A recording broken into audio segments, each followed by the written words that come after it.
Hold on just a second, folks. It's going to be a second before I get started. Turn off this music. All right, so this is Dave Wood, and I'm a little distracted right now just because I've been reading all day. But this stack of books on the left here, I'm going to do a review of these. Just give me 1 second because I got to change this live to public. All right, so let me actually check something on YouTube as well. I want to make sure that these are public because I think that these YouTubes I place might be good. Anyways, I read all these books this month. It's about 31 of them, and today what I want to do is I want to talk about what I learned from it. So this is hold on, let me just make sure I'm live on YouTube, and then okay, all right. I think that's actually public. Just give me a second here. And then, I'm going to talk about what I learned in all this reading. This is by far the most I've ever read in a month. And I'll talk about why I'm doing this in just a little bit. Give me a second to make sure that everything is working out all right. Yeah, all right. So, let me just talk about the reason I'm doing this. So I'm on a reading kick right now, and by a reading kick, but this is my home office out in Costa Rica. I kind of arranged it so you can see the cool background back there. Sometimes I'm facing the background so you can't see it, but I have a nice view of the valley. So I have this friend that I've known for a really long time. He's a mentor of mine, and he reads he's read so many books that hold on, I'm adjusting my chair so I sit up more straight. He's read so many books that it just blew my mind when I met him. And I went to his house and he had this stack of books that was like this. And it was, January or February. And I was like, are those the books you've read? Thinking that was all the books that he's ever read. Hold on. I think that my camera or my microphone needs to move more close to me. Give me a second here. It's getting blocked by the books. Does that sound better? I think that should probably sound better. Anyway, I was like, are those the books you've read? And he was like, this year. And I was like, whoa, dude. Anyway, so I asked him how much he reads, and he says, I read a minimum of 6 hours a day. Now, this is a friend of mine who makes probably $10 or $15 million a year, a lot, right? And he doesn't really do a lot, right? So I just have all this time for years, I've thought that was an excessive amount of reading. But I never bothered to actually try it until this month. So this is like a little thought experiment, right? Where I was like, I kind of feel like I need to replace all the information in my brain, just give it an overhaul. You know what I mean? So in addition to reading for 6 hours a day this month, I also studied Spanish for 1 hour on Duolingo. Because I don't know, I just got this feeling like I'm about to be back in my son's life. Don't ask me why. I need to know Spanish better. I speak Spanish pretty well, but it's not it's not like a native person. So I'm trying to up my Spanish game. And when I finish this books that I have now, not these, I've actually finished 100% of these. When I finish the books I'm reading right now, which I've got about 40 more of them after this month, and a bunch I've purchased as well, then I'm going to go on a Spanish kick and study Spanish 6 hours a day, right? And just finish that course on Duolingo because it's a lot. Right. So in any case, a lot of these books that I have here, they're actually gifted to me. So it's not stuff that I would normally buy. However, I learned a lot. Right. But one thing is, if you read enough books, you can basically get educated on anything that you want to get educated on. Because if you're willing to invest the time into learning, you're not really limited to one field just because you can learn so much. If you look at this is 31 books there's some pamphlets in here and stuff. And I'm going to talk about each one of them and what I learned, which some of them I don't know that I learned anything, I'm going to be honest. But some of them I learned actually quite a lot. And so there's all these books. I didn't speed read these. I read these slow, right? So, slow for me, it's a high normal reading speed, but I wasn't speed reading. I read these from front to back all the way through from the first page to the last page. While I'm working and while I'm doing other things. And I found actually the habit quite enjoyable, so I'm going to keep it up. So I'm going to go through. So a lot of these are on, for example, church growth because they were given to me by a pastor.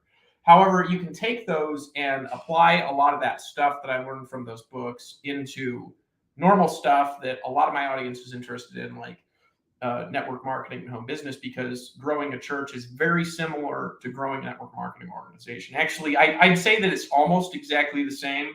Network marketing is kind of like religion with all the way around, except for, it doesn't talk about eternal life and Jesus or whatever. Sometimes, but sometimes it does. But it's like rather than trying to get to heaven, you're trying to go diamond in Amway or whatever it is, right? So it's actually, other than that, the cultures are basically exactly the same. If you look at like an Amway culture or culture in Herbalife, it is very much the same as the Jehovah's Witnesses or the Mormons in almost every regard, right?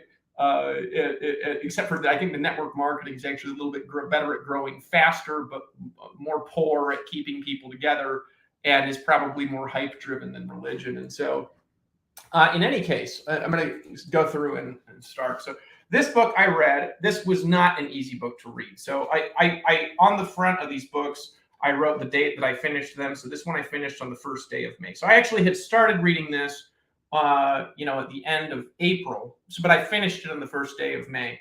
Hey, what's up, Sean? So this is Understanding Church Growth. So this is written by this guy's like a scholar. Actually, a lot of these books are like this. So, if you've never read books by scholars and you're used to reading very easy to read stories, it can be a little bit difficult to follow.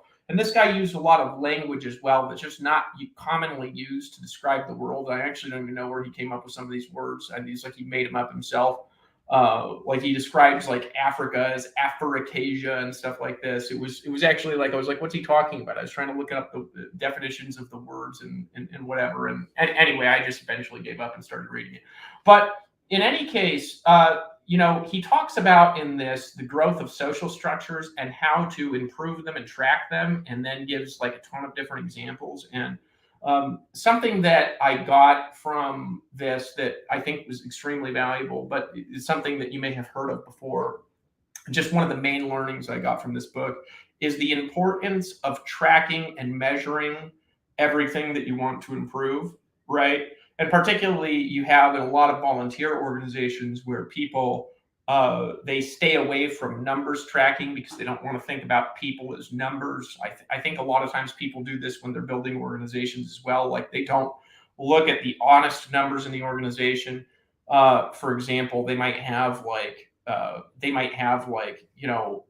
they've got 10,000 people into the organization, but there's only 500 people active in the organization, right? The numbers of people that are attending on their weekly conference calls are in decline and things like this. And a lot of the reasons why things decline is because you're just not paying attention to it and you're just not keeping track of it. So there's a lot more that I learned from this book, just about because this is talking about church growth particularly, and describes a lot of examples of stuff that happened all over the world. But I've got 31 books to go through. And so I'm going to, put this one. Now I've got to put it somewhere actually where it's not going to get in the way of the next books. Just give me a second.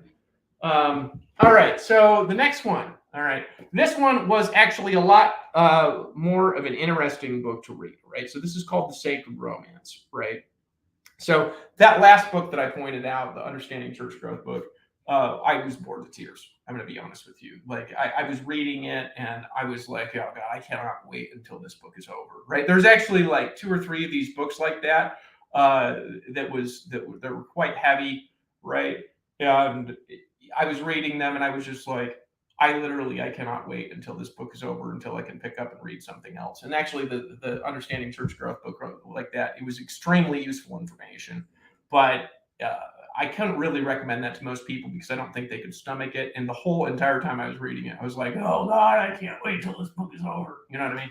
So this book here, this was actually more interesting, and it kind of like talked about the story of life and talked about how our spiritual growth is like, it's kind of like a dancing romance with God, right? And so that's basically what I'm going to say about the book. It was extremely beautiful and extremely emotional, this book. And it talked about temptations, and it talked about, revenge and healing your heart and things like this. I'd recommend this one. This is a good book. I actually like The Sacred Romance. And so that was enjoyable. This one has like a million cool sayings. I actually thought I've had this for years, and I thought this book was about vitamins, right? And I didn't pick it up because this is something not a lot of people know about me, but like, I don't know, maybe 20 years ago or something, right? I read like a whole bunch of really gigantic nutrition books. And it's not like you can't teach me anything on nutrition because this information changes all the time. But actually, like a lot, yeah, it looks like a vitamin book, doesn't it? It's actually not a vitamin book. So I had this for years. I bought this, I think, like 5 years ago, and I just never read it. I bought it with like a blender. And so this came with a blender. So I particularly thought it was about vitamins. And actually, it was written by some Jewish guy, and then he has like 100 sayings in here, and they're really cool. Like he says, like, when you work on your goals goals work on you. So he has like 100 sayings like this with like a little page long description. The hallmark of maturity is taking responsibility, things like that. So it was actually quite enjoyable when I picked it up. I thought it was going to be about vitamins, and I've just read so many books about vitamins. Actually, a lot of the stuff I read about vitamins like 20 years ago is just now being proved true because I was around the raw food people. So there's a lot of science that has come out since I was around that movement talking about raw foods. I know, like, a little bit crazy today. I've been just sitting here in my office, like pouring through pages of books. Okay, so the third one that I read, this month was this. It was called Communication: the Key to Your Marriage. Now, part of this, I'm not married at the moment, right? And so I'm going through this book, and it was talking about how to communicate with your partner, and a lot of it was like partner exercises and things like this. But a lot of it is just teaching you like to pay attention and listen to people you're in relationships with before you try to talk, because no matter what you think, you really don't know what is inside another person's head unless they tell you. Main lesson from the book. Would I recommend it? No, not really. I thought it was good. I didn't think that it was that good. I've read better books on communication. For example, I thought the book, The 5 Love Languages, is a better book than this. But this was a decent book. It was a decent book on communication, and I think it would be useful to go through with a partner. But there are other books which I find to be more well written, easier to pay attention to, etc. But it was useful. Okay. Now, this one's more of a doctrinal book, okay? So this guy, I have 2 of these. Do I want to talk about them together? Not really. I'm going to be real brief with this. So this is some pamphlet I ordered there was some guy on YouTube, and he was talking about the book of Revelation, and he had a free book, and I called the number, and, he sent it to me. And it's short, but it's like 40 pages, but it has like this huge amount of technical information on the Bible and the book of Revelation and the future and all this stuff. And actually, I think that some of his stuff that he talks about is very interesting. And other stuff that he talks about, I think that he looks at things almost to a detail level, to where he starts like reordering what's actually in the Bible. I'm pretty familiar with the Bible. Like, you'd be surprised at actually how familiar I am with it if you talk to me. I just, I generally don't talk about it anymore. Unless somebody's asking. I got these little bugs flying around my head. Excuse me. So anyway, would I recommend this? Maybe to a Bible student or something. It's a good read. It's free. The Restored Church of God on YouTube. They're on YouTube. They have that. They offer that. But basically, the book is actually just his video. So it's his video script. It's like maybe a 28-minute video that he was reading from a script. And so I got the book, and I'm like, hey, that's the same thing I heard him say in the video, right? So I don't know that I actually learned much, but it's like a lot of incredibly technical detail. I'll talk more about his other book that I read because I ordered 2 books from them. This one I did like. I did enjoy this one. This was Embracing the Love of God. Okay, and so this one I finished. What day did I finish this one? I finished it on the 6th of May. Okay, but you see, I'm pouring through these things, and so the thing about reading is it has a powerful effect on you in the sense that when you read the thoughts of other people, you start being able to do what those people can do, right? Kind of automatically, which is the main reason of reading a lot, right? Because if you're reading a lot, you're going to get things mixed up that you read and everything like this if you're reading as much as I am. Now, actually, I saw a major jump in my reading comprehension after about 3 weeks of this intense amount of reading. So that's been useful, right? So one of the reasons I'm doing this, I want to increase my vocabulary. I also want to improve my communication skills. I'll talk about a little bit more about why I'm doing this and why I'm on this reading kick a little bit later on and what I'm really looking for in these books. But yeah, Embracing the Love of God, this was good because it was like more of a passion-driven message. That book about church growth that I talked about that I read, it was so dry that your eyes are practically like it's like you're hearing a chalkboard getting scratched on with fingernails, and at the same time watching paint dry. In one book, right? This one actually was good. It was talking about it was like talking about embracing God's love in your life and really bringing Him in. Now this one was interesting. It's called The Gift of Inner Healing by Carter Stapleton. So it's about this chick, and she develops this technique, which is essentially hypnosis. It's like Jesus hypnosis, right? She doesn't call it hypnosis in the book, but she talks about this technique where it's like people have this problem, and then they imagine they're a child and they're getting hit by their father, and then they invite Jesus into the situation to mediate and to heal them and things like this, right? Which is really hypnosis, right? It really is a hypnosis book. So, she did not call it hypnosis in the book, but really this is kind of like, an NLP hypnosis Jesus technique, is what this book really was. Which actually, there was some very beautiful healing stories in this book, because I always love reading about healing stories, because one of the things that I'm more interested in is like, how to heal the world, right? I'm very interested in that. And so, it was really, a hypnosis, and I think some of it might have been bad hypnosis, but there was some also good hypnosis in there, right? My brother's a hypnotist, and he's a good hypnotist, and so he would use that technique, for example, on some people. But you got to be careful with hypnosis, because everybody thinks that you can say one thing and fix everyone, and that's actually not true, right? Like, everybody responds to different kinds of healing modalities, and everybody responds to different kinds of information. And that's actually a big learning I got out of these books that we're talking about church growth, is speaking in people's language in a way that they understand. Because again, I'm going to be honest, I would have never like some of these books I might buy if I saw them in a store. Probably most of them, no, they were gifts, right? So I decided I got to read it, right? This one is just a devotional. I'm not really going to talk about devotionals because, it's like a little saying, and then you move on to the next day, and I just kind of read it through.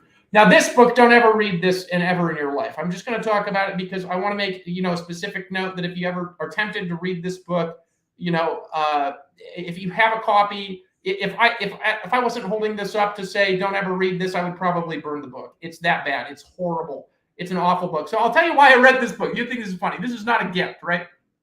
So occasionally there's these homeless people in the street that sell like old used books, and they've got like a whole bunch. Yeah, Whispers and Lies, right? So I thought it was a romance book, and I'm like, I've never read a romance book.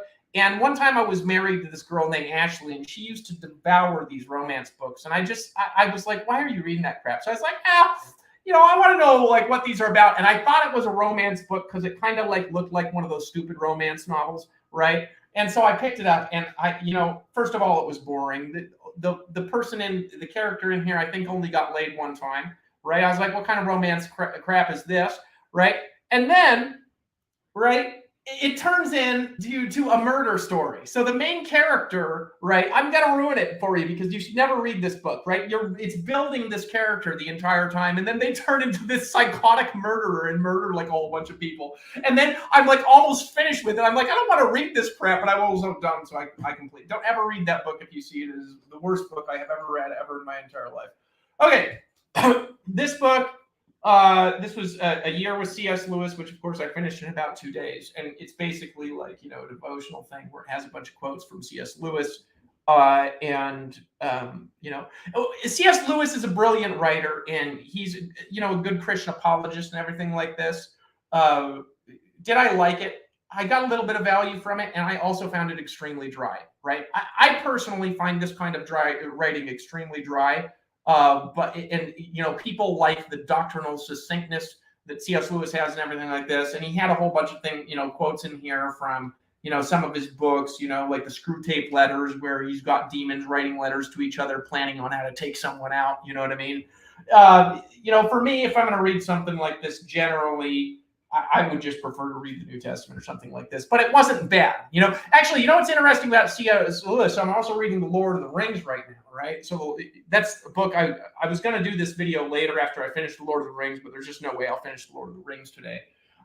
So I'm reading the Lord of the Rings trilogy, which is, I bought this one, right? So this is quite good if you've never read The Lord of the Rings. But so they were friends. They were like best friends, right? And actually, so everybody knows that C.S. Lewis was a convert to Christianity. A lot of them don't know. My dad actually told me this.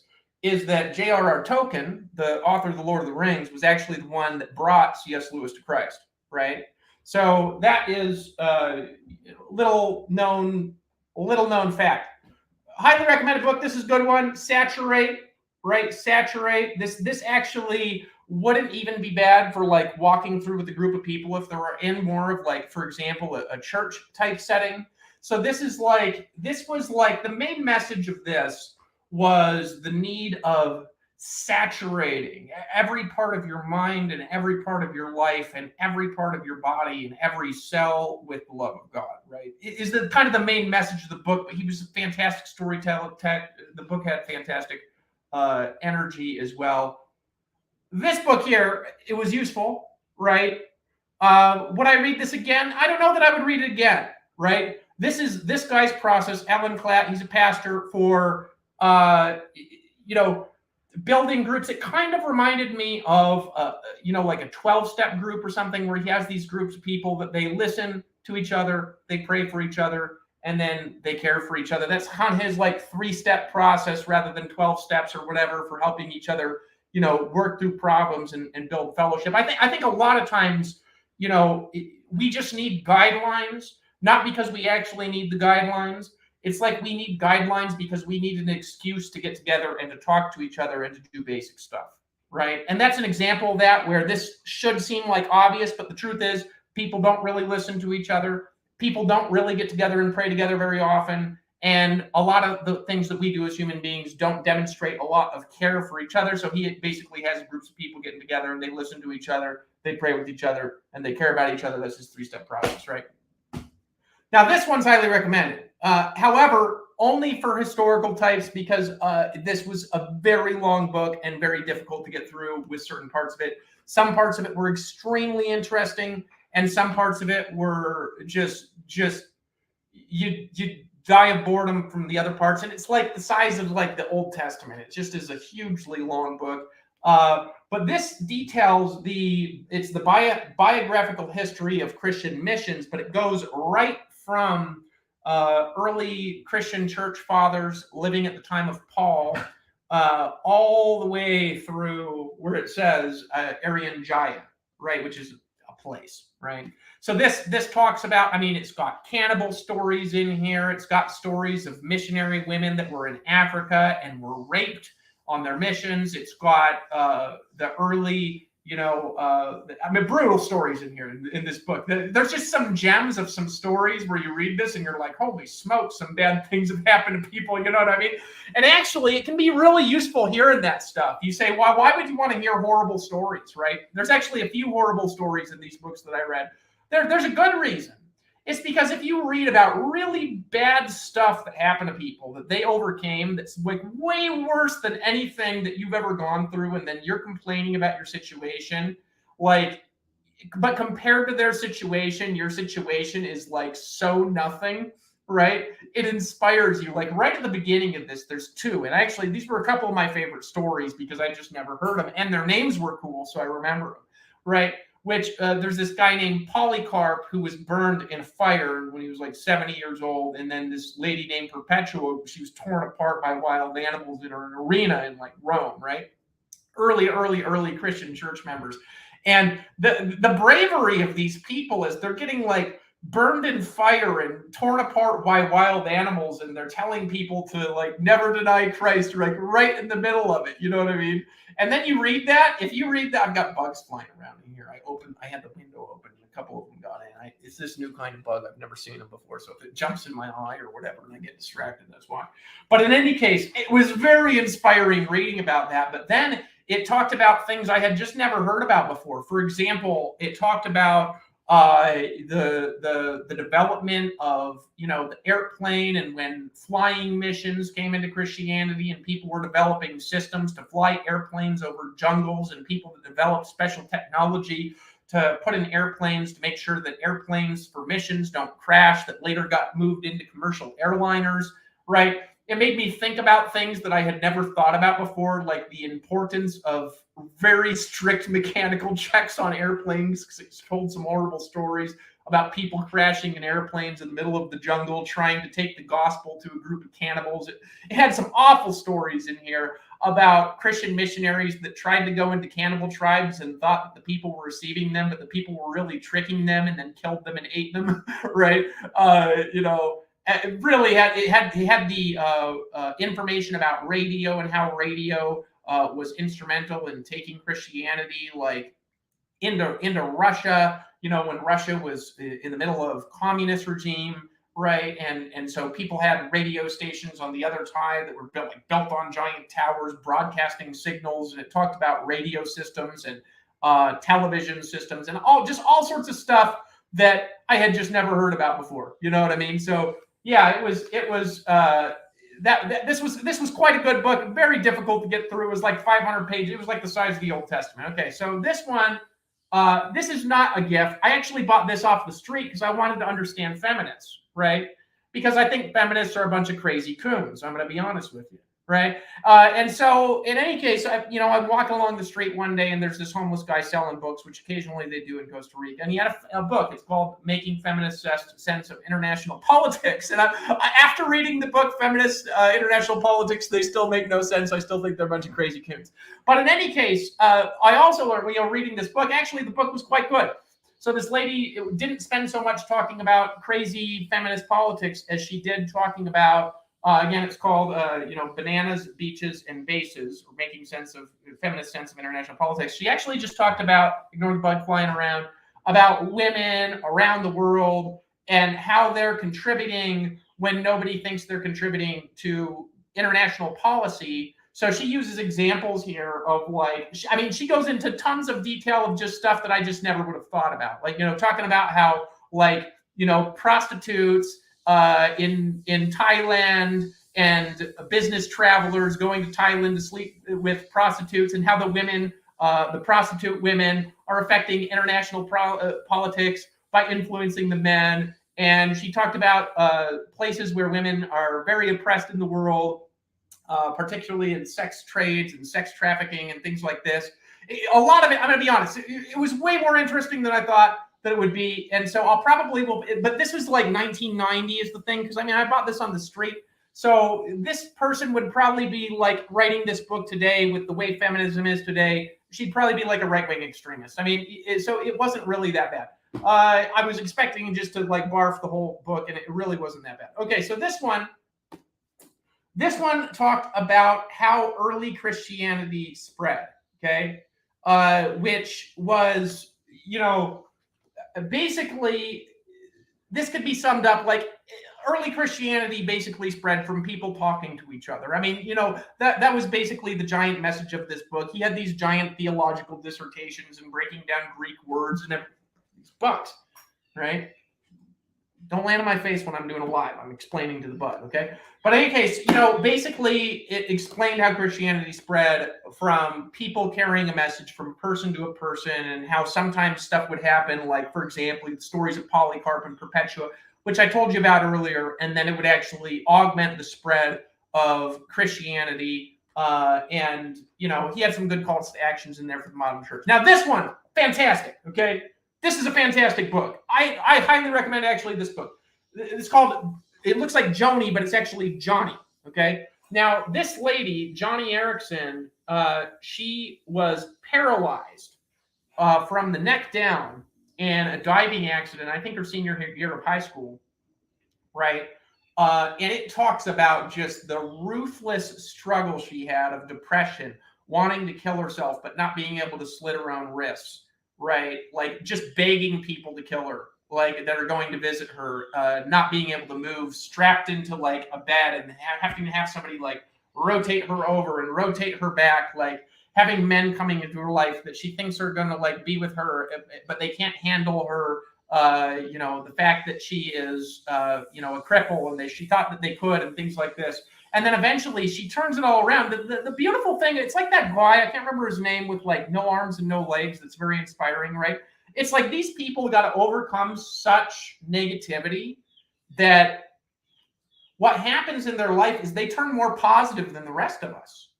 Because they had to like overshoot because such bad stuff happened to them that they had to overshoot, and then they end up being more positive than with a person with 2 arms and 2 legs who has a family and is complaining about nothing. And then they end up like being so positive. She's still alive, actually, Joni Eareckson. This is like in the 70s, and she has a husband now and everything. And but the thing is, she's paraplegic.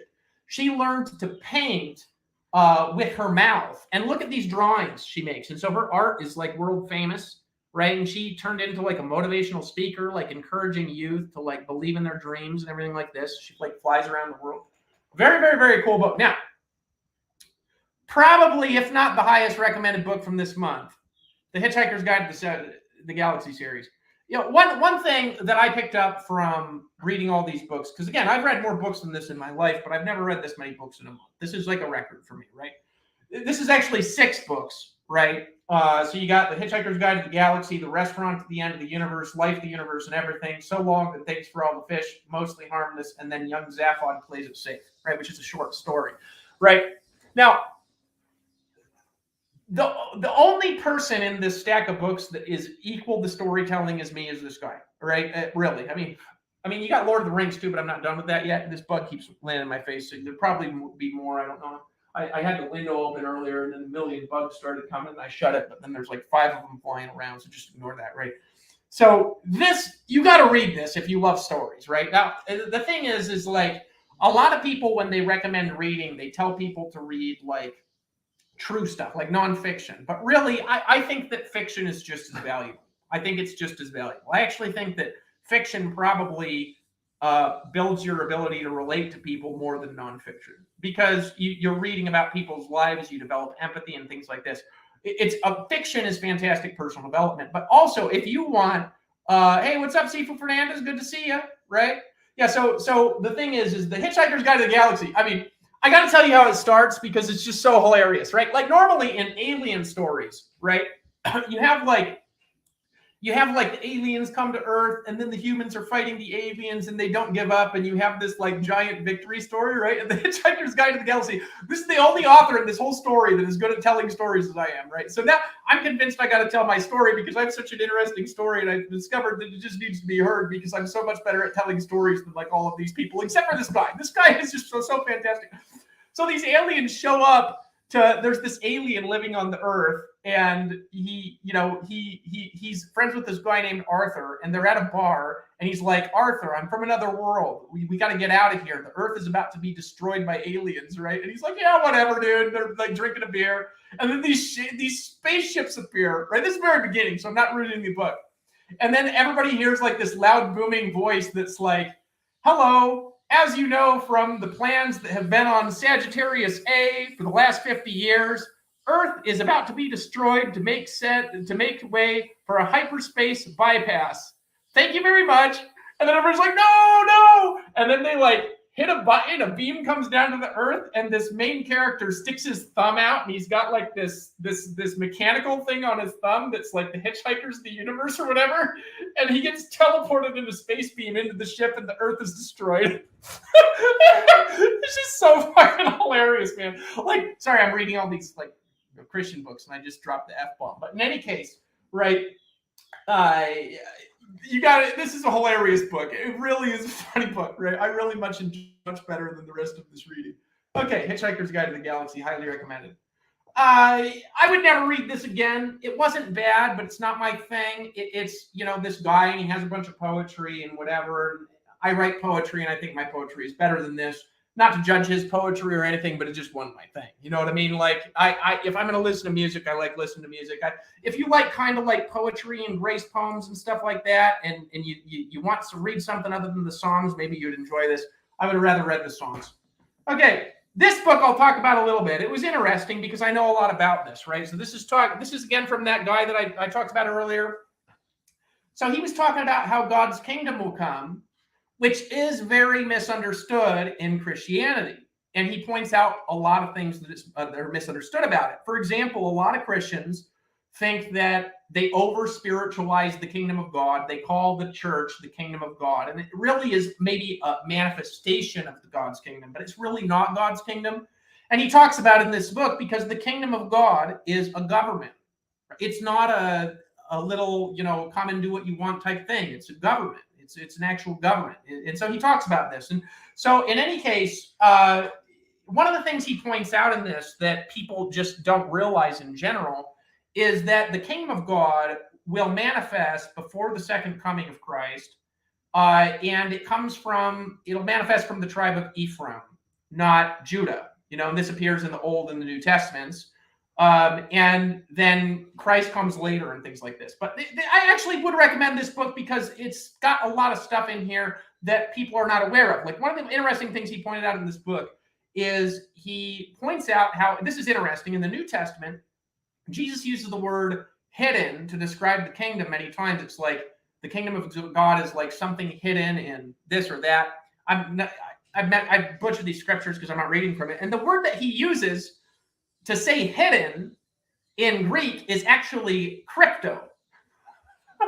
I'm not saying that has anything to do with the kingdom of God or anything like that, but the word that he actually uses to describe the kingdom in Greek is crypto, right? It's a Greek word, which means encrypted, right? It means the same thing, essentially in Greek as it does in English, because that's a Greek word, which probably comes, I don't know if that's related to Latin or how languages work together. I don't know history well enough. But anyway, actually, this was quite an interesting book. So he talks about how the kingdom comes from Ephraim, manifests before the second coming, and that world peace comes and is established before the second coming, and it's a good thing, which is very contrary to a lot of people's views. But it's because a lot of Christian people, they think that the kingdom is church. And church is definitely like a part of the kingdom. Yeah, it's free. It's a free book. So like a free little booklet. Church is definitely like a part of the kingdom, right? But the kingdom of God, the way that it's described in the Old Testament, which is one of the reasons why Jews don't believe in Jesus, the kingdom of God is actually a monarchy.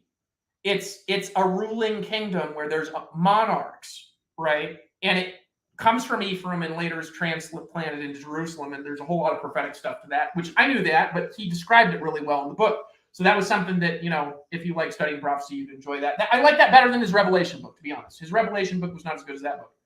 This one by Oswald Chambers, his stuff is actually quite good. Oswald Chambers was a very good, theologian, and he died of, heart complications in 1917 at the age of 42 or 43. And his wife actually compiled all this stuff. So he has a thing called My Utmost for His Highest, which people, use that for their devotional, and they treat it almost like it's like the New Testament, which is quite good. And this was quite good as well. It's a little dry. It's a little dry, right? Like, if you're not into religion, some of this stuff, it would drive you crazy. It would just drive you nuts. It drove me nuts, and I'm kind of into it. Some of this stuff just drove me nuts. Highly recommended book. Actually, this one, out of all the books that I, recommend today, I would say The Hitchhiker's Guide to the Galaxy and this one, right? See if there's anything else that equal to those. No, nothing else equal to those two, right? Nothing else. So the Hitchhiker's Guide to the Galaxy and this one most high, and I bought both these, right? These are more things that I would buy. So Jordan Peterson, Jordan Peterson, the thing about Jordan is like a poet, right, with his words, right? Like the way he says stuff and the amount of stuff that he says with little words is just, it's phenomenal. And he does it when he's talking. Like, if you listen to his interviews, when he talks, he's like Shakespeare or something like that. These bugs keep laying on me. They're not dangerous. They're just maybe a little annoying. Thank you, my little bugs. All right. So in any case, he talks out some really good stuff in here. He talks about stuff related to kids, like, how you never want to bother kids in a skate park and stop kids from doing stuff that kids need to do to grow. Like how he talks about how, like, putridly annoying adults are. They get in the way of children's growth, right? Like, and he talks about them like they're just vile, like the people that interrupt kids skateboarding, and like kids are skateboarding in a park and the adults come and they put, like a different kind of road in that you can't skateboard over, and how lame the adults are. And like, he talks about the importance of having compassion for animals. He gives some very beautiful allegories biblically in here, and just overall, this book will make you a better person if you read it. Like, this book, it's like reading it like a story, very well eloquated, it's not like religious, right? He's got some good spirituality in it. He's a psychologist, but he is one of the best thinkers today, in my opinion, that's well known, right? There's a lot of thinkers that aren't well known that are like him, but there's not many people like this around. You kind of they're rare. When you find somebody like Jordan Peterson, it's like a rare gem, right? So highly recommended, highly recommended that you pick up 12 Rules for Life by Jordan Peterson. I'm sure everybody who's read it is saying that, but just fantastic. Every single page. I'll read you something. I just open up, right? And pain and suffering define the world. Of that there can be no doubt. Sacrifice can hold pain and suffering in abeyance to a greater or lesser degree, and greater sacrifices can do more effectively than lesser. Of that there can be no doubt. Everyone holds this knowledge in their soul. Thus, the person who wishes to alleviate suffering, who wishes to rectify the flaws in his being, who wants to bring about the best of all possible futures, who wants to create heaven on earth, will make the greatest of sacrifices of self and child, of everything that is love, to live a life aimed at the good. He will forego expediency. He will pursue a path of ultimate meaning, and he will, in that manner, bring salvation to the ever desperate world. I mean, the whole thing is like that. How do you write a whole book and have everything in the book sound like that? You know what I'm saying? Like, it's like, whoa, dude. Like you got some sort of crazy mind with your vocabulary, bro. You're wigging me out, man. Yeah, it's a great book, so I totally recommend it. All right, so this book. I would never read this again in my life, but I'm glad that I did. It was, one of the things, I got all these Christian books because they were a gift. I mean, it's like, if you get a gift of a bunch of books, for heaven's sakes, read them if they're from somebody that has good influence on your life. And this is from a pastor friend of mine that's built several mega churches. And so I'm reading this. One of the reasons I want to understand him, but also I want to understand the stuff. So it's just unbelievably dry, this book. It's just unbelievably dry. But as I'm reading it, I'm looking for problems, right, that people have. Right? For example, in Christianity, in the world, and things like this, like things people think about that are not myself. Because if I understand other people, it's going to help me communicate with them. And so this is like an A to Z type thing. It's really meant to be a reference dictionary. And it's like about the size of the Old Testament. And it's got like subjects, like philosophy, piety, politics, and then all the things he wrote about that. And he is knowledgeable, but he's dry as a chalkboard and paint drying on the wall. I mean, he's just his fingernails running on a chalkboard, paint drying on the wall, and some occasional inspiration. That's all Oswald Chambers. But I'm glad that I read it. Did I really learn a lot in here? I've heard most of the stuff that's in that book, actually. But it was a very, very good, like, biblical doctrinal exposition. Okay, so this is okay. I don't know that I'd read this again. Somebody talking about, it's called The Preacher's Portrait by John R.W. Scott.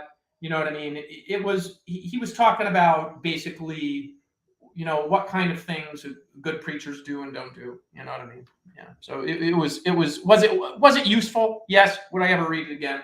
No. Actually, I probably wouldn't read most of these again, but I would read The Hitchhiker's Guide to the Galaxy again. That book is hilarious, right? Like that's the way that I broke up the monotony of a lot of this material, which again I would never buy, but I did enjoy a lot of it. Is whenever I got too bored to where it's like I want to cry, I picked up The Hitchhiker's Guide to the Galaxy and start laughing again. This was useful. Okay, The Change Agent.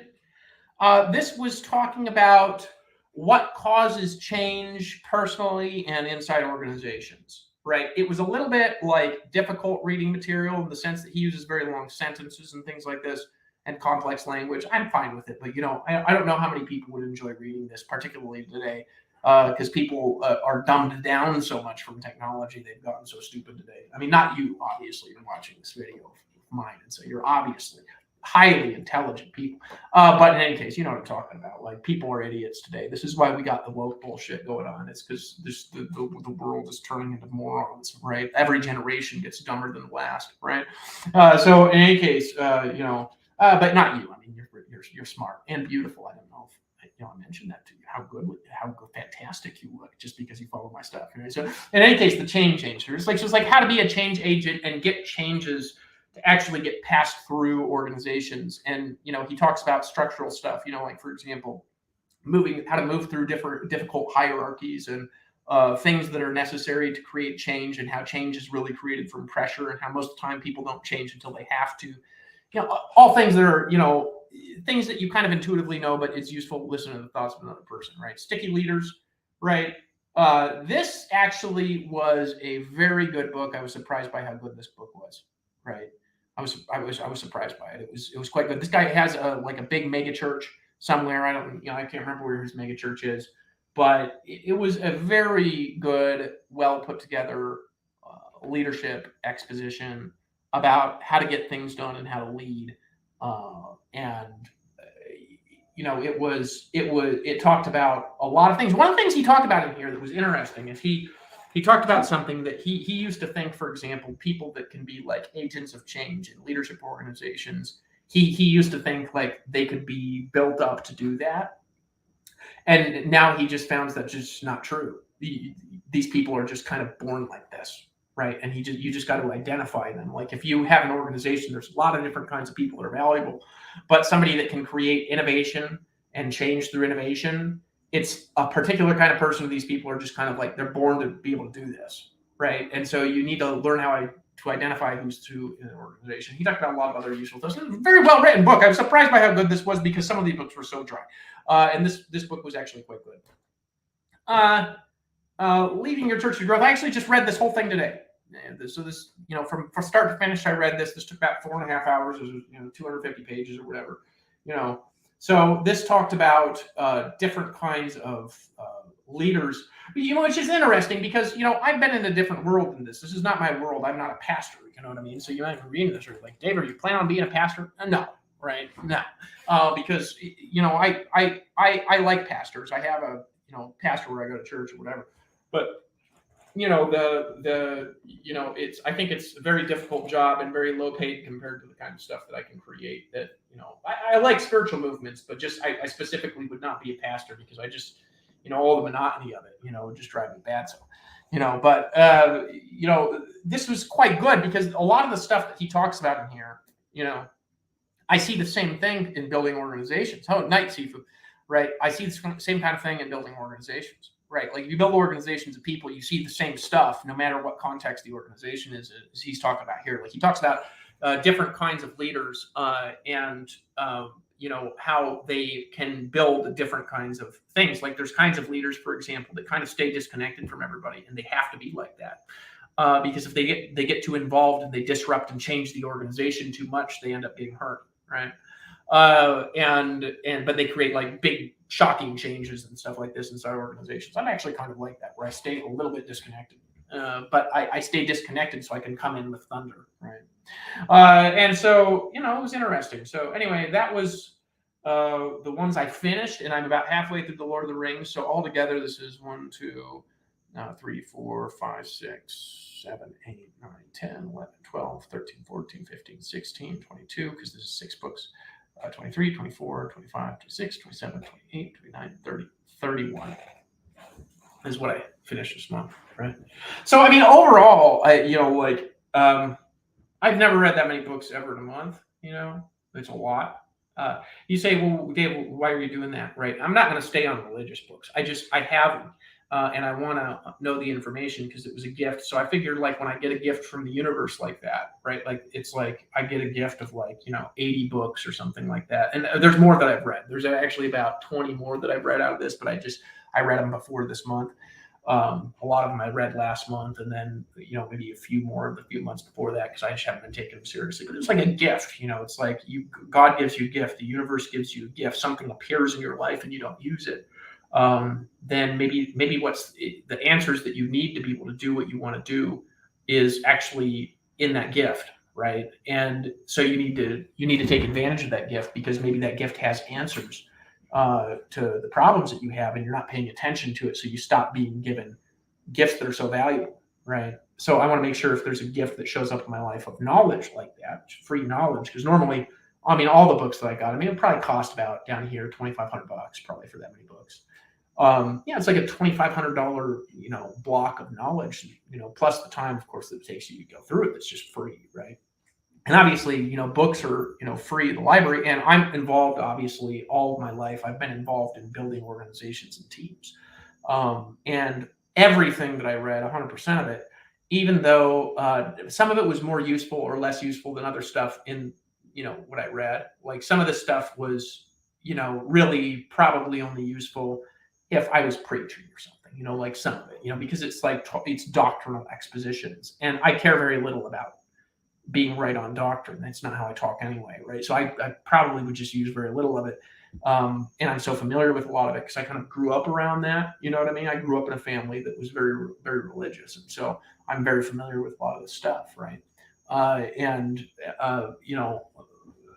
of it, I might not read anything on religion for a year after completing this book series because it's just so much. You know what I mean? It's like, I'm like, okay, like like occasionally, you pick up like a Star Wars novel or like, read The Lord of the Rings or like, go do something enjoyable, like go to the river, or something like that, and not be so serious about life, because the seriousness and the monotony of life can destroy you as well, but it's useful to know, and what you put into your head does shape you. So when I'm building an organization in the future, like these decisions that other people have made and this knowledge that the people have, for example, about how to build an organization, and how to edify people and build them up, and how to lead and how to put things together in a way that attracts a lot of people, for example, and how to communicate messages to others in a way that they can receive those messages.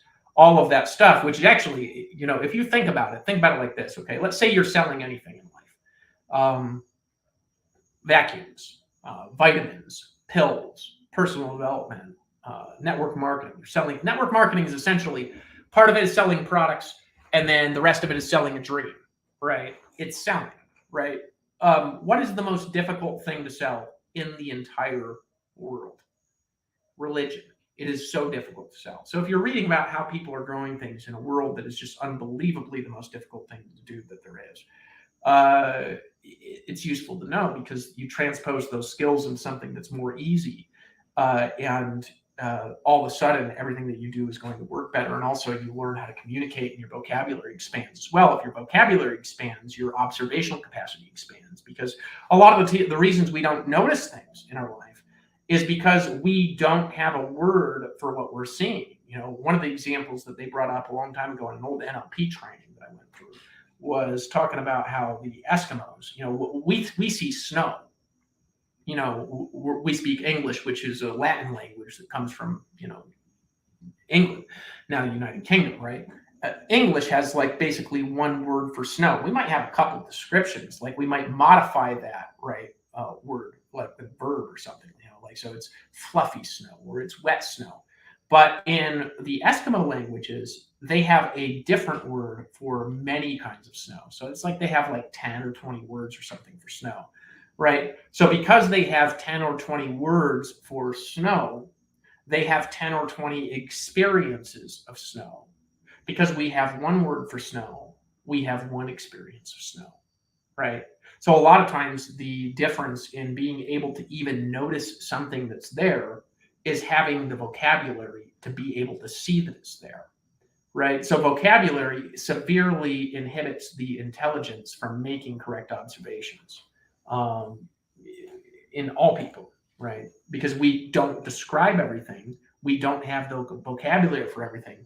Therefore, we don't notice a lot of times what's there. We don't notice opportunities because we don't have the appropriate vocabulary to take advantage of opportunities, because we're not aware of it, so it doesn't stick in the brain when we do see it. I don't know if that makes sense to you, right? So reading is valuable, obviously, for that, but I decided I'm like, I need to replace all the information in my brain with new information, right?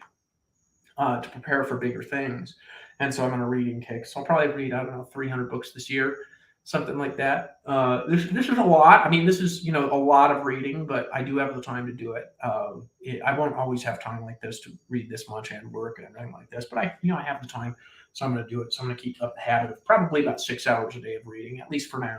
I have time. Why not? And so what I'm going to do is I'm going to go through, I got about, 40 more of these, the gift books. And I mean, by the time I'm done, I'm going to be done with this kind of stuff. I'll be like, no, I'm going to take a break from that, right? But, I need to go through it, right? It's valuable. And it teach me better communication skills, teach me better leadership skills, teach me better history, things like this.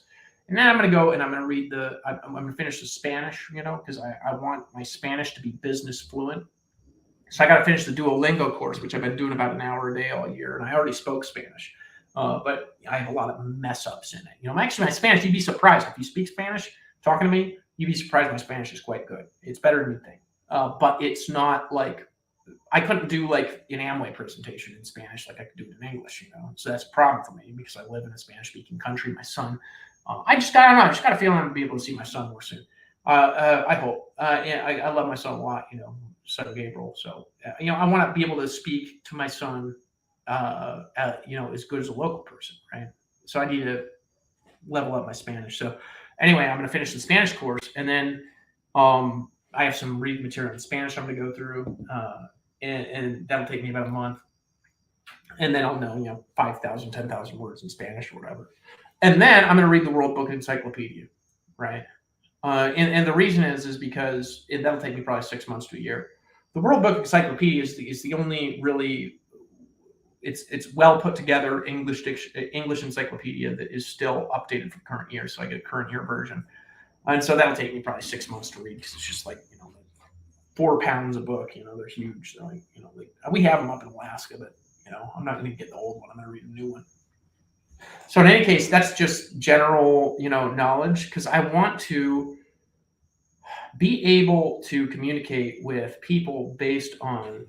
No, you won't know every word. The encyclopedia doesn't have every word. You'd have to read a dictionary. But the thing about a dictionary, they just have a little definition. They don't really describe. But the thing about an encyclopedia, though, is, and both Elon Musk and Bill Gates have read the entire encyclopedia. Actually, Elon Musk read the whole Britannica twice when he was a kid. Which the Britannica, they don't keep it current anymore because it's online, which I think was a mistake, because I would have read Britannica, for example, if they had a print version, because it's probably a better encyclopedia, right? But the thing about the encyclopedia is that if you take everything that people are interested in society, you say, like, what are you the most interested in? And they tell you. You could look it up in the encyclopedia, and there's an article about it, right?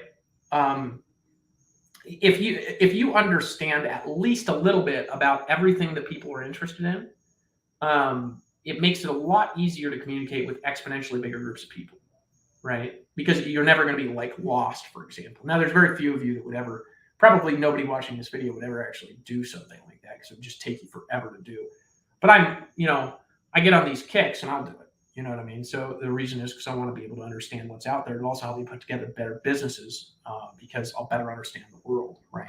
So after the encyclopedia, I'm going to go on a kick about studying monarchs, particularly politics, monarchs, and propaganda, marketing, this kind of thing. You say, what for? Yeah, I never know. but I want to read about them, like the good and the evil ones, because there's been so many good monarchs, and I know so little about world history. I know a lot of you about world history, but we're so ignorant, and we are gonna just repeat all the trash we've done because we're so ignorant. This is the problem with us as humanity, right? We are so ignorant to so many things, right? We don't really understand the world. We don't understand how anything works, around us. We take it for granted that this is the first time in history that we've had the things that we have right now, and we don't understand why they're like this or how they got there, right? Nobody does, right? All of us just understand part of it because you can't really specialize in everything either.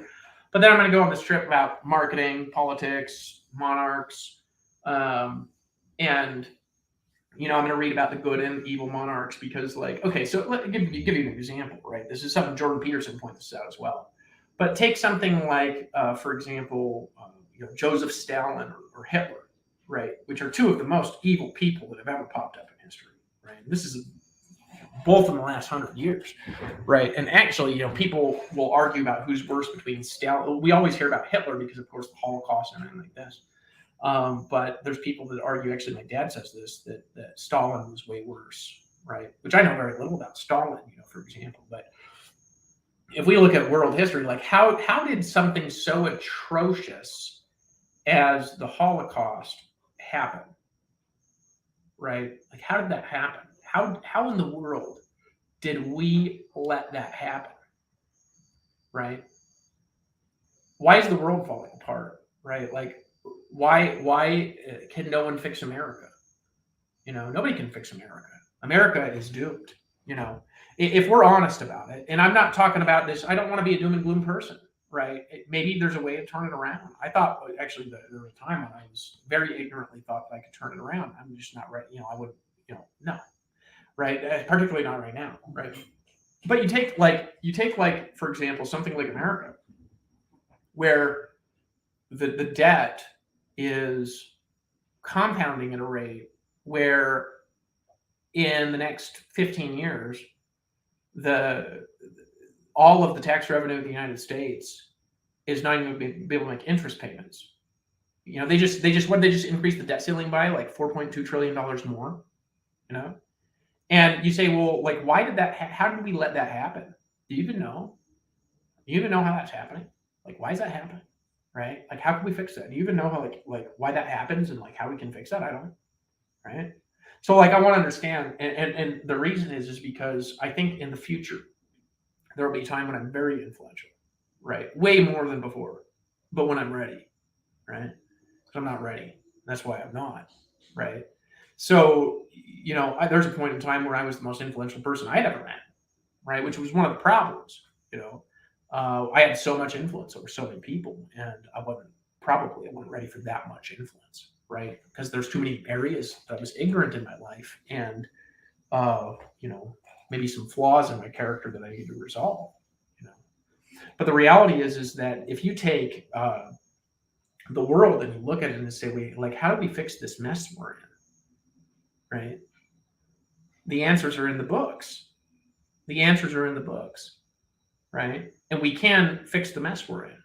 It's not a matter of like whether the answers are there. An interesting person right now is somebody we're following actually on YouTube. It's a guy named Brian Johnson. Brian Johnson he calls himself the most measured man in history, right? And he made a few $100 million, in financial services company, like one of these companies that does kind of like a PayPal type thing. I don't remember which one. And Brian Johnson is measuring every element of his biology, and because one of the things he points out is that if you want to just basically stay young, right? People think, oh, we're going to come out with a pill or something like this, but actually everything that you need to reverse aging is already discovered. Mostly, I mean, there's new discoveries coming out every year. But what his point is it's behind a lot of scientific studies. They're all scattered, and maybe a lot of personal difficulty because you've got to have habits with all this stuff, and maybe take supplements and have patterns. But so he has taken his biological age, and he started doing this at 47 years old, and a lot of his biomarkers. I mean, he tracks every organ in his body every month. He's spending $2 million a year on this right now. And he has reversed a whole bunch of his biological and mental age to 18 years old. Some of it he's reduced from 47 years to 35 years old. Some of it's reduced from 47 years to 41 years old. And a lot of it has reduced from 41 to 47 years old to how an 18-year-old is. And he's 47 or 48 now, right? So my point with this is that if you take that, right, the solutions to our problems are out there. They're just hidden in the middle of a lot of stuff that we're too busy with minutia and nonsense to understand, right? And so if we think about our next big thing that we're going to do together, the future, and we think, how do we build a better future? Right? Well, first of all, we got to build something that's going to be totally focused on others. And next, we've got to do something that's massive, right? And we got to have the wisdom and the knowledge and the understanding to be able to pull it off when it's time to pull it off, right? And right now we don't. We fundamentally we don't, right? We're too ignorant. We're too ignorant of what's going on right now, also what's happened. We're massively ignorant of history, all of us. With maybe the exception of a couple of my friends, they're just so well read on history because there are out there. Like my friend Oren, for example, he is not ignorant on history. Ty Lopez, he's not ignorant on history. Tony Robbins, he's not ignorant on history. Bill Gates is not ignorant on history, right? Elon Musk, he's not ignorant on history. But we are most of us are pretty ignorant on history. right? We're pretty ignorant. And ignorance is not like a name we're calling it, just means we don't know, right? Like we don't know what we don't know, and we can't fix what we don't understand. And what we're all doing is too small, right? It's too little, right? It's too little. It just is too little for us. We're better than this. We are better, and what we're doing is too small. It's too little, right? It's not big enough. It's not impacting enough people. It's not bringing enough value, right? It doesn't solve enough problems, right? It's too small for us. It's massively too small. So in any case, I encourage you to think and learn about where you're going to go in the future, so you can do something new, so you could do something bigger, so you could do something more powerful than you've ever done before. And let's lock arms and fight the forces of evil, and make something happen that we've never made happen before. And we have the power. We do have the ability. We do have the knowledge is out there on how to do that. We just got to find it. We can find it together. We can do anything together. So a couple of lessons from these books that I think that are useful. Right. There's a couple of things that I think just overall that historical things. Right. Number one, that is a very useful observation, right? When people really believe in something and they pray about it a lot for it to happen, it tends to happen. Okay? And so this came from the historical study of, if you look at revivals, and revivals are one manifestation of societal change that happens within a Christian context, right?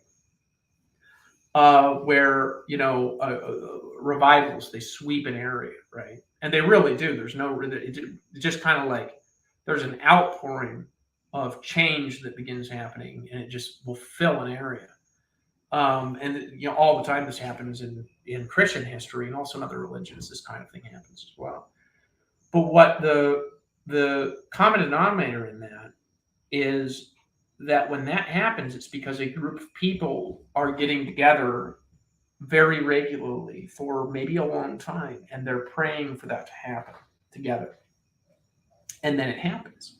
When people get together and they put a lot of faith and energy into something, it tends to happen, right? The old adage, ask and you receive, it's true. You got to keep going and maybe get some people in on it, right? So that's when you get a group of people putting enough faith into something, it tends to happen. It's a big lesson, right? Another big lesson is, have a vision that's worthy of you, right? Because if you think about yourself and you think about your own life and you think about like where you've been and where you can go is much bigger than where you've been. I think that you would agree with that, right? But if you want to go somewhere bigger, you have to have a bigger vision. And that vision has to be able to be described and should be described often, right? Like, okay, you've got a big vision. A lot of times people's vision is like, well, I'm going to have a big house, right? Okay, very cool. Who is that going to inspire? You, right? Who else is that going to inspire? Your wife, maybe? Maybe your kids? Who else? I mean, maybe, your mom. No, nobody else. Nobody cares, right? Nobody cares, right? So what can you put your vision into in a sentence or two, right? That describes where it is that you're going to go and what it is that you are going to do. That when you say it, you repeat it often, and it can catch. Do you have something like that, right? Probably you don't. And if you don't, the likelihood of mobilizing a large group of people is almost zero, because people get mobilized by vision, right? A next learning is, this is just an observation from reading a lot of other people's writing, is that most people are not very good at telling stories, right? Mix up what you're teaching, for the love of God, with telling stories, because otherwise people are not going to remember it, right? Like if you look at the books I remembered the most in the stack, it's all storytellers, because a lot of the stuff was just like dry detail after dry detail after dry detail. And if it came up in a conversation, like if somebody was asking a question about that particular subject, I would have that knowledge because it's in the mind. But it's not something that I could just repeat the whole thing because it was so dry and so boring and so difficult. The way it was explained had such, it was like paint dry, some of the stuff. So if you're communicating a message, tell stories. Remember, facts tell, stories sell, right? The facts are necessary, but the stories are what causes people to remember things that you teach, right? So there's some other things, stay true to yourself and remember this, okay? I think this is very powerful, is whatever you are going through in your life, right? I went through some periods of my life when I went through dramatic suffering. Like for me, it was too much. Some of the stuff that I went through, right? And one of these times I got now actually reading all this stuff, I've just convinced myself I have to put this into the book because it's just such a crazy story. The stuff that I've been through is just so insane. And I'm a good storyteller, so I keep people in rapture. I actually did write a book. It's just for a different audience, right? And so I got to write this stuff down because it's like they should make a movie out of it, right? But I went through extreme suffering that really I wouldn't wish on my worst enemy. And the worst bit about it was when my family broke apart. That was actually with all the things. I had people try to kill me, all sorts of stuff. I shouldn't be alive, and I am. It's cool. The thing that I really couldn't handle was losing my family. I couldn't handle it. I lost my mind when that happened. And I'm through it in one sense at the moment, but still it affects me, right? But the thing that's useful, and this is why I'm bringing this up, is not because of me. It's when life is really difficult for you, you've got to understand how good you have it, right? I mean, if you ever doubt that you are having a good life, go read this book, Johnny, Joni, right? And read about this 19-year-old girl that is, dives into the ocean and never walks again. Right at the beginning of her adult life, right? And has to learn how to paint with her mouth because she could never move again. She's still alive. And read about how she wants to kill herself and slit her wrist, but because she can't feel it, but she can't move, so she can't kill herself. So she wanted to kill herself, but she couldn't because she couldn't move. And you think your life is bad, right? And there's 1/7 of the world that can't even eat today. 1 out of 7. You have 7 people, and one of them, they can't even eat. And you think your life is bad. Your life's not that bad. You ever gone totally crazy and lost your mind? I know a lot of people that have. There's somebody that has lost their mind far bigger than you ever have, right? No matter what has happened to you, I mean, I'll give you an example, right? This is a biblical example, right? I haven't seen my son barely at all in his life. Not barely at all. I was there when he was born in the hospital holding him. I was there for the first year of his life, and then his mother disappeared for 2 years. And this was right in the middle of empowerment work, right? I mean, I could barely breathe. I tried to contact him every day. She never responded. Picked up the phone, tried to call every single day, tried to email, tried to contact her. She never responded. Then he appeared again. And I was just so happy to be around him. And then she disappeared again. Then she appeared again, and then disappeared again. And I have tried to contact my son every day of his life. Every single day of his life, I have tried to contact my son. Never has there's been a couple of times, actually, now to be fair. There was one time when I just gave up trying for a couple of months. Another time when I gave up trying for like 3 weeks. Another time when I gave up trying for 2 weeks. Other than that, there's like 3 or 4 times where it's been like 2 weeks, 3 weeks, or something like this. I have literally tried to call my son every day of the week at least once his entire life, and I can't. Right? And that is, to me, agony. But my son is alive.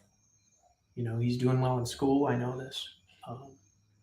And I know his mom loves him. She messed up, I think. Oh, yeah. There's nothing. I can't even explain it to you. I'll show you. Look, let me show this to you. This is, you know, I'm not lying. Right?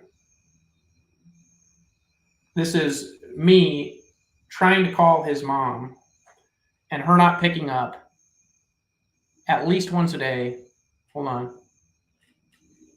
I'll show you. I'm going to show you this just because, like, maybe people don't believe it. Oh, why isn't it like, here we go. You can't see it. That's weird. You could see it for a second and then it disappeared again. Oh, here we go. You see that? That is me trying to contact his mom at least one time a day, every single day of the week. The only person I call. I don't call anybody. I don't use the phone, right? And I can't ever talk to him. To me, that is like agony because it's my son. And I didn't have my son wasn't an accident. You know, I think, you know, like we had him on purpose. And I had my son because I love my son, because I wanted a son, you know. So there's all sorts of things that people suffer with, and suffering can produce unbelievable agony, right? Because for me, my only motivation to do anything was family. That was the only reason I was doing anything, right? I don't care about making money. I never have. I only cared about family. So when I made money, I was making it for my family. That was the only reason. So then when my family broke up, right, what motivation did I have? Zero. I didn't care about anything. Nothing, right? And I didn't care about myself. I didn't care about anything because I couldn't see my son, you know. So this is still emotional for me, you know what I mean? Like I gotta like force myself to not cry about this stuff, you know, because it's like, this is my son, you know. I missed my son. I missed his life for nonsense.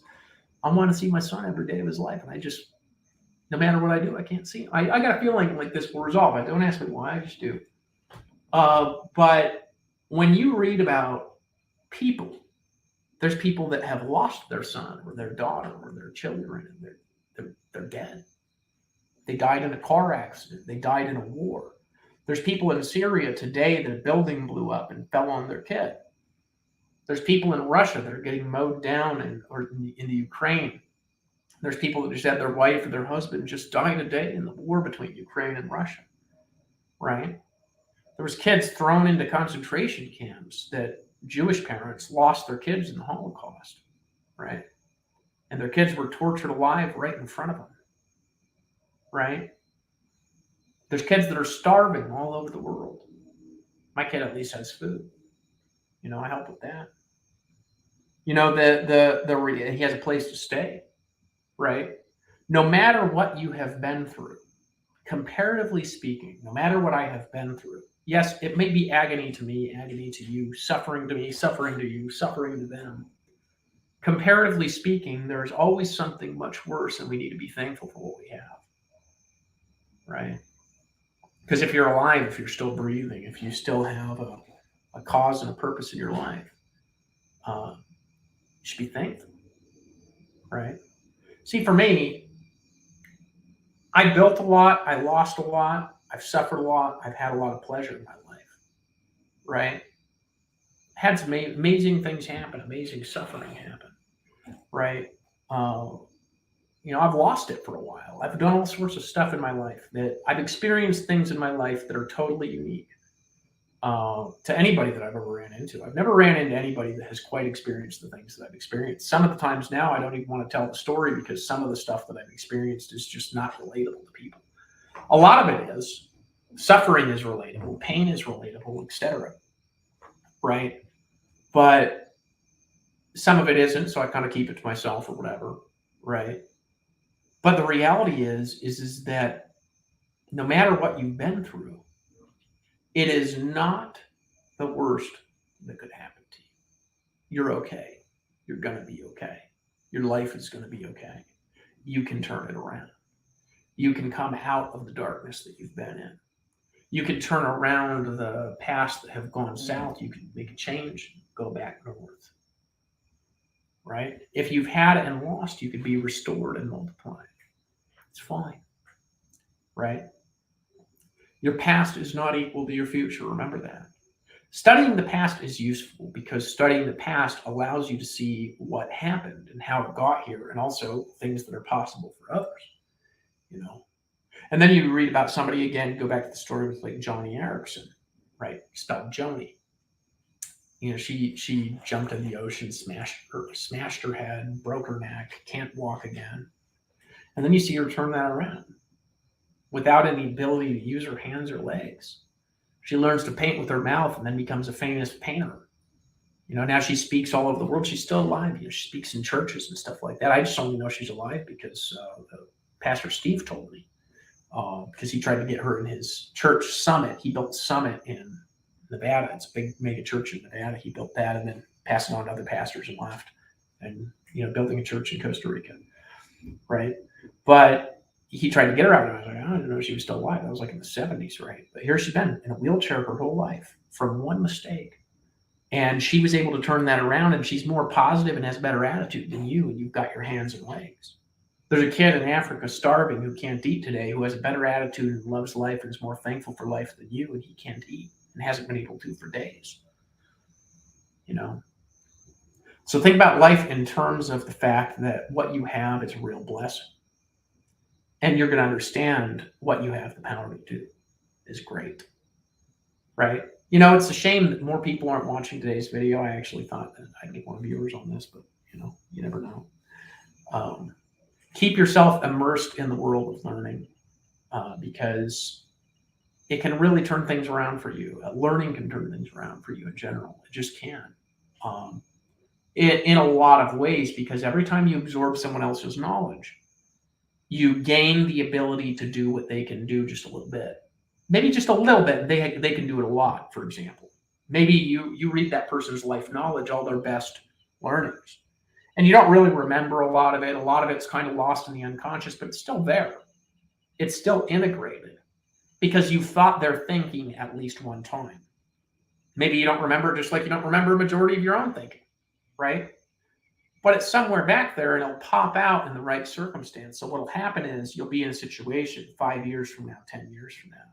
You'll be in a business meeting, you'll be on the stage, you'll be teaching somebody, you'll be mentoring something, and some extraordinary wisdom will just flow out of you. And you'll be like, where did that come from? And where it came from was all the learning you've been doing. And your mind becomes a new person, your body becomes a new body, your soul becomes enlivened and changes its energy towards a new future that you didn't even know was possible to create for you, but is possible if you're just willing to change. And you can change the world around you.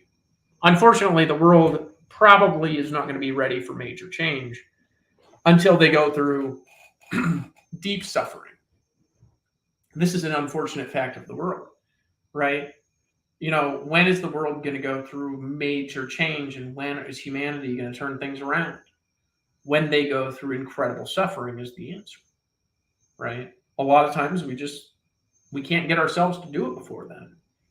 You know, we can't unify until something tries to divide us a lot of times, right? Until there's a reason to stand up with courage, we just tend not to have it, right? Until we are, against a wall, right? And have no other where to go but forward. A lot of times we don't have courage. That's how life is, right? If we realize that about ourselves, that we are like that, maybe what it's useful to do is to start changing right now. I realized this recently. I'll give you some example. I had been putting off some things that I really need to do, and I'm still putting off some things that I need to do. but maybe less things at the moment. But I was putting off some things. One of them was studying Spanish, right? Because I'm like, I already can talk Spanish, but I was kind of lazy with it. I'm not really lazy with it anymore, but I was, a little lazy with it, and like I would only speak Spanish if it was absolutely necessary. You know what I mean? Because like most people around me speak English. So because of that, my Spanish learning was very slow, right? And over a very long period of years, but I could still communicate in any context. It's just maybe I sound a little retarded, because I got to like talk in a giant circle to make the point that's in the center, because I don't have the word, or I don't know how to use the verbs or whatever it is. And then I'm like, you know what? This is really not hard to learn a language. I just need to be disciplined about doing it, right? Hey, what's up? Jorge. Yeah, I used to be in Empower Network. Yeah, dude. I appreciate you, brother. I would love to see you. I'm in Costa Rica now. So in any case, right? So I just decided that I'm not going to make excuses for my Spanish anymore, which means I have to study it every single day, right? So now I've been studying Spanish an hour a day, and I've been doing that since the beginning of the year, right? I've been studying Spanish 1 hour per day, for maybe 110 or 115 days or something like that. But like every single day, 1 hour, right? Like every single day I've been studying Spanish for 1 hour. And actually, my sciatic nerve is pinched a little bit in my leg. I say a little bit because it's been healing. So I bought an inversion table and I hang upside down every morning for an hour, right? I flip upside down, right side up. I'd show you, but it's downstairs. While I'm upside down, I'm studying Spanish. That's when I do it, when I'm on my inversion table. So I sit in this inversion table, which is healing my back, and then I'm studying Spanish, because it decompresses the spine. And then I'm studying Spanish. And then once I'm done with these books I'm reading right now, which will take me another month, maybe 2 months actually, I'm going to go for a month where I just do Spanish like 8 hours a day, every day, right? And then I'll read the Bible in Spanish. I'll read a couple of books in Spanish. Then I'll start picking up novels. I'll read 5 or 6 novels in Spanish, and I'll be like, give me a year, and I'll sound like somebody that almost grew up in a Spanish-speaking country, right? I'll be that good, and I'll be able to do Amway presentations and whatever I'm selling or whatever I'm communicating. I'll be able to do it in Spanish, just basically the same way that I can do it in English, right? Give it a year, I'll be able to do it because I stopped making excuses about it, right? So one of the things is learning everything that I can learn for the future, because there will be a time in my future, for example, when I have higher levels of responsibility and income and things like this than I have now, and I need to be ready for it this time, right? And that is, hey, what's up, Marge? I says Marge, Marge, right? Marge Wilkinson. That's just not make excuses for learning. Don't make excuses to take care of your body. When do people stop making excuses to take care of their body? When they almost die of a heart attack. That's when, right? When do people decide that they're going to change everything? When they lose everything, right? That's when. You don't need to be that person. You can't just change the food right now. Like imagine yourself like truly stepping into the power that you have. When you do that now, right? So this month I gained a little bit of ability by going through these books right here. I gained, the best life learnings of about 30 different people. And this next month I'll do it again. This year I'll do that all through the year. And then this is what I feel like with myself. This year I've made some decent money. I'm going to make more money this year on a money front. I don't think I'm going to be back until next year, like back to where I was. But I think next year I'll be where I was. And I think that by mid-time next year, I'll be past where I used to be. That's what I think. Because it's just a decision and putting together something that is beyond what's possible. We all got to prepare for big change in the future, right?